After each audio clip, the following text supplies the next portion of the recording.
Hello. Hey, how are you? Oh, I'm good. How are you doing? Good.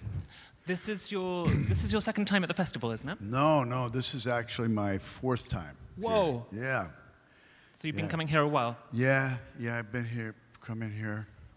I came the first time I came to Marrakesh was in 2002, which was the second edition, and I was, and I would have come to the first edition because they asked me to come, but I was editing the first film that I directed. So Yeah. I City of Angels. City of Ghosts. Ghosts. It's okay. Angels, ghosts.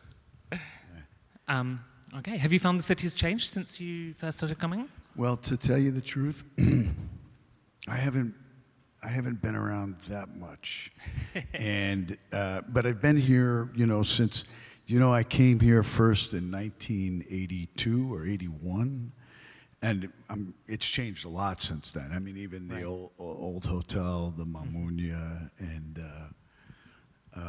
yeah. I mean, I'm sure I haven't been into the Medina. I haven't been there yet on this trip, but I'll go, and I'm sure it hasn't changed. Well, I shouldn't say that. Who knows? It seems like the whole world is changing all the time. So, yeah. According to my sources, you were in the casino late last night. Can you confirm? Yes, I was there. Yes, that's right. I was there. It was a mistake. It was probably a bad idea. They don't have crap tables. Right. That's my drug of choice, craps. But they don't seem to have that. I mean, it seems like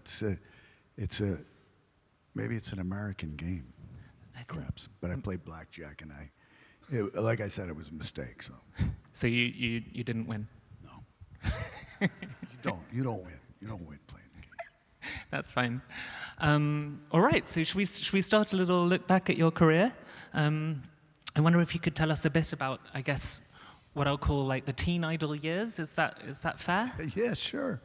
Yeah, I mean, I started very, very young. I started at the age of 14, and made my first film in 78. 78 was a long time ago. It was called Over the Edge, and I didn't come from a theatrical background. I came from a family that was anything that was more visual. A lot of painters, illustrators in my family, so I think that the thing that got a hold of me was in that particular movie. The script was very authentic. It was really about real. It was a real situation about real people, real kids, and I think that's what hooked me, because I was, I didn't come from a place where I was interested in performing. I think I was more interested in reflecting something that was truthful. I felt the power of that there's something very powerful about that. And so that really is, I think, more of where I'm coming from, maybe, even though I really love acting, and I love performing. I like it.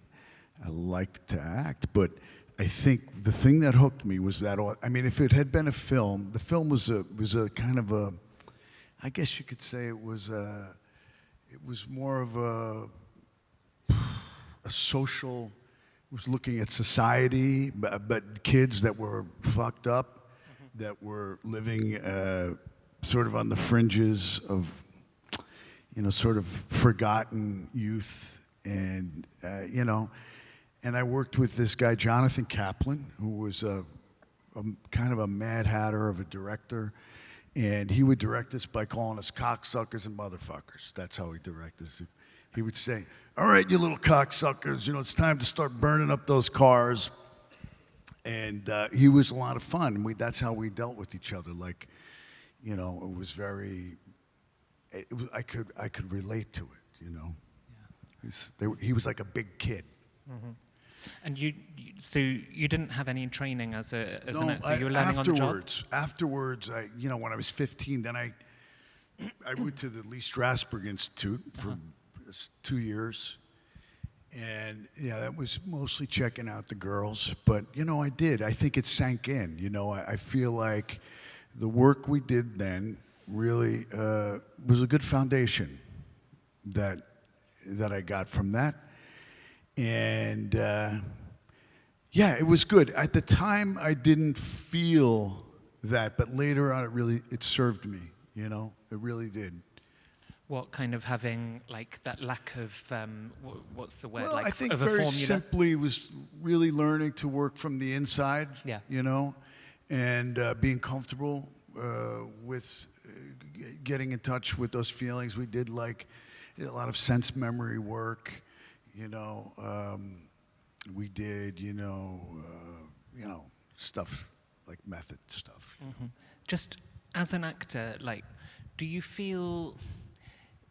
Is it possible to feel that you're kind of in control of your career, or do you feel like you're not quite sure where it may go next, or how do you deal with those feelings of like, you know, what you want to do and projects that may come your way? Do you know what I mean? Yeah, it's the tough job of an actor, really, is that we're really reliant. I mean, filmmaking in general, that's why I paint, because there's more of an immediacy to that. Mm-hmm. And, you know, the reason I directed the film that I brought here in 2002 or whatever it was because I wanted to be in a film that I would want to be in. Right. You know, I wanted to make a film that I would want to do. And it happened to me because I became depressed because I didn't get a job that I didn't even want. So there was a job, and I'm not going to say what it was, but I didn't even want to do the job. Uh-huh. But somebody else got the job, and I became depressed about it. When was this? 2000, 2001? Yeah, it doesn't make. It was like it was in the '90s actually. All right. And so I realized that I had lost the plot and what was important to me. So that's when I started this journey to make my own film. You know, and so I don't feel like I do necessarily have control over where it's going, but I think this is a problem, a difficult. No, let's say problem, but it's a reality in the film industry in general. You know, if you look at an artist like a composer or an author or a painter, they can have a very great late period in their career. They can go, and actors can too, but it's easier to have a great late period. Yeah. You know what I'm saying? When we think about, we've seen so many authors and painters really do some of their best work later. It's difficult for a filmmaker because there's so many moving parts that have to come together for that person to create the thing that they're creating. Yeah. And you need to have the hunger as well to... Well, the hunger, but I think because it's very difficult. I mean, if you're making a personal film, it's very difficult because every step of the way, you know, you have to have a certain amount of good fortune.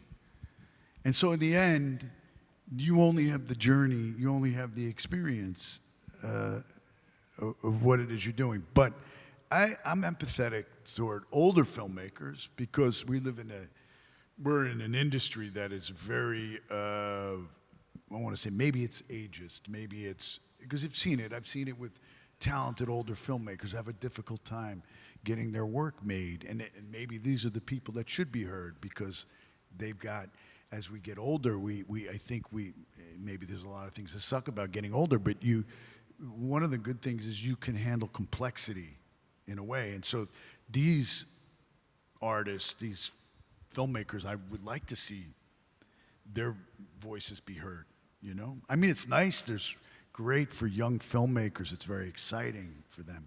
But some of the older filmmakers who've made really good work, I mean, there's a lot of, okay, we can go on this subject forever. But. Well, it's just tricky because the film industry has changed so much, I suppose. Yeah. So that's kind of how those voices get lost, I guess, is in kind of digital and also the rise of like film franchises, right? They're crushing. Yeah, it always changes, but I think, you know, the thing to really focus on is like, that's not my job, that's not my responsibility. My responsibility is as a creative person, whether it's as an actor or a writer or whatever it is, that's not my job to deal with that. And fortunately, things change, but, you know, okay, so now it's streaming, right? But what's one of the good things about streaming is the character you can breathe. The character can have a life. It's not based on this idea of a 3-act structure. Because life is not a 3-act structure, you know? Yeah. And so your character can, you know, develop over time. I think that's a really good thing for actors. It's a really good medium for actors. But thank you very much for all your questions. And a big round of applause for Matt Dillon, please.